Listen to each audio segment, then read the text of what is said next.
Yeah, and today we're gonna finish up these shelves. I need to rip down pieces of plywood.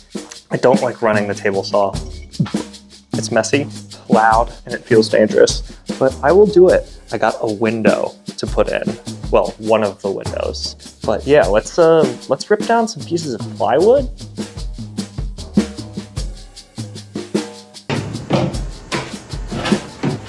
So I just got done building these shelves. I'm really happy with them. Very strong.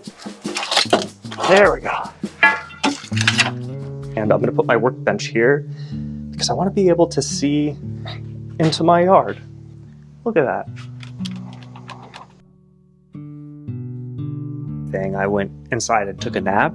It was probably the best decision I could have made. So it's time to get some trim on.